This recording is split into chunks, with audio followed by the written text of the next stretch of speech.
95 ఏళ్ల వయసులో సర్పంచ్. సో ఇది పుత్రోత్సాహము. పుత్రుడు ఎదిగితే తండ్రికి సంతోషం. కానీ తండ్రి సర్పంచ్ గా గెలవడానికి పుత్రుడు ఆల్రెడీ మంత్రి అయి ఉన్నాడు, ఎమ్మెల్యే అయి ఉన్నాడు. తన పుత్రుడు మంత్రి, ఎమ్మెల్యే అయిన తర్వాత ఒక తండ్రి సర్పంచ్, అది 95 ఏళ్ల వయసులో. ఇవాళ రేపట్లో 95 ఏళ్ల వయసులో ఇంట్లో నుంచే కదిలే ఆలోచన లేదు, కదలలేని పరిస్థితిలో ఉన్నారు. అట్లాంటిది నిజంగా కూడా జగదీష్ రెడ్డి గారి ఫాదర్ రామచంద్రారెడ్డి గారు 95 ఏళ్ల వయసులో తను ఇంకా ఒక పోరాట స్ఫూర్తిలో కొనసాగడం, క్యాంపెయిన్ చేయడము, ఎన్నికల్లో గెలవడం అనేది మనము సాధించిన విజయాలు. ఇప్పటికీ 50 ఏళ్ళకి ఇంకేం చేస్తాము, అరే ఇక 60 ఏళ్ళు వచ్చినాయి, మన పని అయిపోయింది అని ఇప్పటికీ కొంతమంది ఆల్రెడీ కొంతకాలానికి దిగాలు పడిపోతున్నారు. ఇంకా మన వల్ల అయ్యేది ఏం లేదు. కానీ 95 ఏళ్ళ వయసులో కూడా దిగాలు పడిపోకుండా ఇంకా మనం సాధించవచ్చు, జనాలకు నమ్మకం కలిగిస్తే విజయం మనకు సొంతమైతుంది అని నిరూపించారు. ఈయన ఏం చెప్పిండో చూద్దాం. మాజీ మంత్రి, సూర్యాపేట ఎమ్మెల్యే గుంటకండ్ల జగదీష్ రెడ్డి తండ్రి రామచంద్రారెడ్డి 95 ఏళ్ల వయసులో సర్పంచ్ గా గెలిచి రికార్డు సృష్టించారు. సొంతూరు సూర్యాపేట జిల్లాలో నాగారం మండల కేంద్రంలో అతి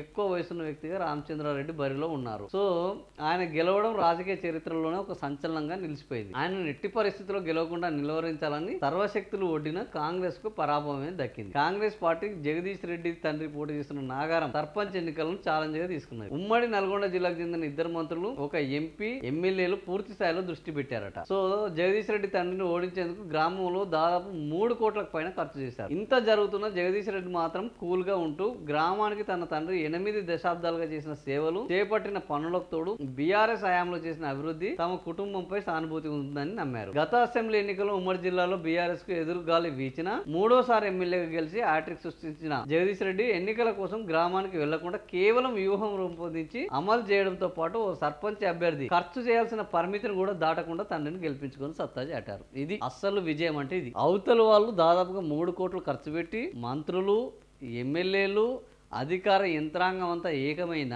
కేవలం సర్పంచ్ కి పెట్టిన లిమిట్ లోనే ఆ ఖర్చును దాటకుండా, ఆ లిమిట్ లో ఖర్చు పెడుతూ ఆయన గెలిపించుకున్నారు అని అంటే, ఇది ప్రజలకు మనం మంచి చేస్తే ఖచ్చితంగా మనకు మంచి జరుగుతుంది, మనకే ఓటేస్తారు అనే దానికి ఈయన యొక్క ఎన్నిక నిదర్శనము. కాంగ్రెస్ 3 కోట్లు ఖర్చు పెట్టినా వాళ్ళకు తప్పలేదు. సో 95 ఏళ్ళలో సో ఏజ్ అనేది ఒక నెంబరు. మన యొక్క పోరాట స్ఫూర్తికి అది ఎట్టి పరిస్థితుల్లో ఆటంకం కాదు అని నిరూపించారు. సో ఖచ్చితంగా జనాలకు మంచి చేస్తే డబ్బులు పంచాల్సిన అవసరం లేదు. అవతలోడు ఎంత పంచినా కూడా మనం మంచి వాళ్ళము అని నమ్మితే వాళ్ళు ఓటేస్తారు అని అనేక అంశాలను ఈరోజు 95 ఏళ్ళ వయసులో రామచంద్రారెడ్డి గారు నిరూపించారు. నిజంగా ఆయనకు మనం అందరం అభినందనలు తెలపాలి.